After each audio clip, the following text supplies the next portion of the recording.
Hey everybody, welcome back to my anime react channel, Gizanime. Today we're going to be watching Kenja No Deshi, or She Professed Herself, Pupil of the Wiseman, episode 6. This will be my review for this episode. Last episode we left off with the attack of the zombies against the town.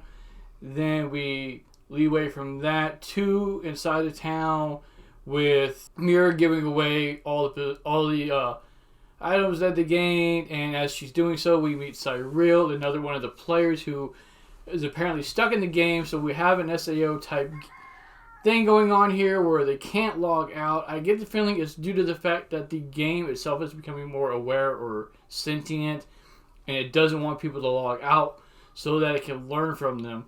So this doesn't have anything to do with another player, I don't think.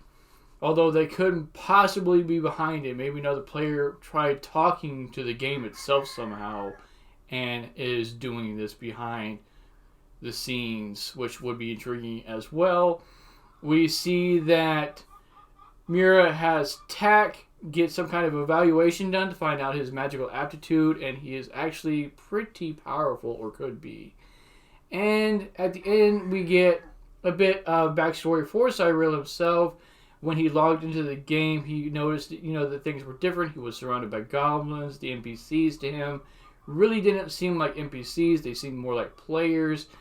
And he was able to feel his surroundings, basically. He was able to smell the air. He was able to feel the warmth of his blood as it flowed down his hand. And he realized something was definitely amiss. And ever since this moment, I guess he's been waiting for his friends to log on, but nothing has happened. So that is a general recap of last episode and a brief overview of things so far. Again, the demons or the monsters are coalescing around certain areas. They're convening in certain areas. We don't know what that's about. The treaty that is almost up, which is why we're even looking for these other Wisemen in the first place, so that Solomon can gain back some of the power that he lost, so that his kingdom is wiped out when people start coming after him when this treaty is over. And then we have Soulhowl himself, who is out looking for this artifact for this woman that he is trying to revive. She's more than likely an NPC that has died inside the game, and he's infatuated with her for whatever reason and wants to bring her back to life. That's the general recap. Let's get into this episode now, see what happens, and I'll see you there. Alright everybody, starting off with the first major point of this episode. As Mira is going around in this wagon, the driver of the wagon runs into a cat.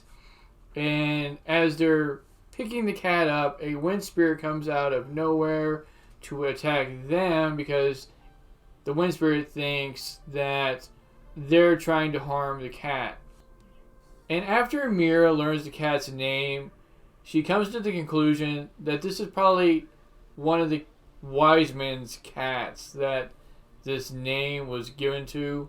Once she reaches the castle, though, which is where they were headed, she lets Solomon know, or gives Solomon a ton of paperwork that Soulhowl had, a bunch of research material he was studying, which leads me to believe that Soulhowl wasn't just looking to make this one artifact to resurrect this girl. He's probably looking into a whole lot of things, and for whatever reason, I don't know, it's not said, but I'm hoping that all of this stuff is for more than just this one artifact, because it is a lot of information, to say the least. There's so much there, in fact, that Solomon gives researching all of this stuff to his aide, who kindly obliges. And if these NPCs are sentient now, you've got to be thinking in the back of your mind that this guy might be just a little irate at Solomon for dumping all of this on him, right? So suddenly Solomon calls in a army of maids that force this new outfit on Mira, and we learn that this thing is actually imbued with something called technomancy. So I don't know if it has anything to do with like nanites or anything to that degree, or if it's more along the lines of the robe itself is imbued with some kind of magic that maybe strengthens her magic or affords her more protection from various attacks or other magical spells. Not that it seems like she really needs that right now, but I'm not sure. They don't go into detail what technomancy does, but I'm pretty sure it's either it enhances her power or protects her. And then a few moments later, he forces yet another robe on her that she comments looks like something a character that he really likes would wear. So he's forcing her to dress up as a character he likes, which is a little weird. Even if it is so he can get a few laughs off. Might be overstepping a few bounds there, Solomon. So after that, they start talking about, the spirits and the cat that she found. And she starts talking about, the things that have been going on in the town and whatnot. And they come to the conclusion that the cat is probably owned by Kagura of the 7 stars. So that's one of the wise men. So she's probably, or he is probably in the area somewhere. Solomon notes that he's been researching the spirits. He's been hearing about things that have been going on with him as well. And a group named Shimmer Clausen has been attacking them and taking them, essentially kidnapping these spirits. What they're using them for, we're not told. I can only surmise that they're either being captured for war, because again this treaty is about to end. So maybe one of these other kingdoms that are surrounding them are catching them to use them as, soldiers in their army. Or they're being siphoned by somebody for their power so that they can, create some kind of catalyst. Because it's possible that the monsters running around amok and the kidnapping of the spirits are somehow related to one another. Because I figure, again, with this swamp that Solomon mentioned earlier that they might be trying to create, there might also need to be some kind of magical catalyst, and these spirits might afford that somehow or some way. So later on, the aide that Solomon forced to go over this research paperwork figures out that there is a long list of materials that Soulhowl is going after. Because I originally thought that this artifact he was seeking was just an artifact he was seeking to resurrect this girl. But no, it's something you can actually make in the game. So he's been running around researching the materials needed to make this thing, and they've run across the list of materials and their locations. But they're unable to really decipher it all that well. So Solomon is going to have Mira go to this library called, and I'm probably going to pronounce this wrong, called Fool the One Dark Amber. And it's basically a library of information that one of the players previously had created and has since then even grown bigger than Mira remembers.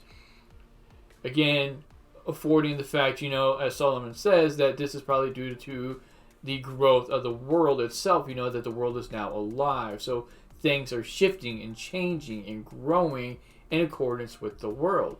So this library has probably grown in knowledge because the world itself has grown in knowledge. Now, I doubt that the original player is still the one placing this information in this library now. So I would assume that the magic within the library is somehow allowing it to expand itself, which is pretty incredible. The library kind of reminds me of the one in Avatar: The Last Airbender that they go to.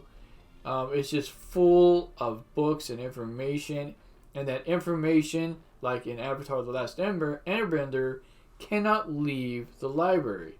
In Avatar, it had a guardian that kept all that stuff in there. Nobody was allowed to take any of it with them. And in this show, nobody can take it with them. So Solomon gives her some kind of magical paper that transfers information onto itself. So she's able to take the information they need and still leave the books there. And then at the end of the episode, as they're collecting an ore that they need to get inside of this library, Meilin, one of the Wisemen, appears out of nowhere to save the men that Mira and Solomon sent out to gather this ore, and starts fighting this legendary bear type creature. And she's mainly doing this because it's like some kind of training for her, and she just, I guess, wants to fight something to grow stronger herself.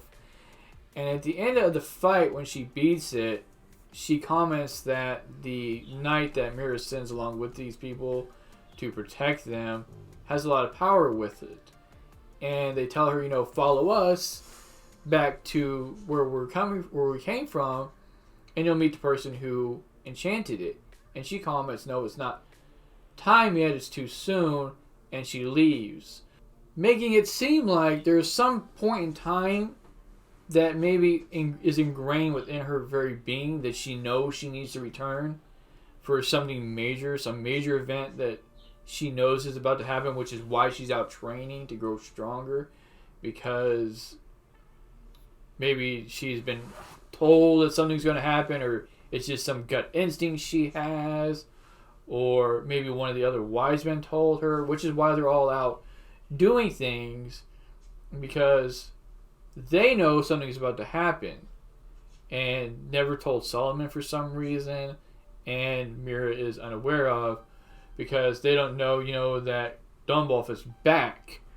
But maybe if they knew he was back, they would come back. I'm not sure, because I get the feeling that Dunbolf's character, Mira's character, was like the glue that kept them all together. And once he disappeared during this period of time, and they separated because he wasn't there to basically keep them all in line and keep them there in Solomon's kingdom. So they just all left, and then over time, perhaps they became aware of some impending disaster that's about to happen and have set off to grow stronger because of it. Even this girl Soulhowl is trying to save might be some key factor in saving Solomon's kingdom. But with that said, let me know what you all thought of this episode. If you enjoyed this reaction, please hit that sub button down below. Leave a comment on anything I might have missed, or any theories or ideas you may have as well. And I will catch you all next time.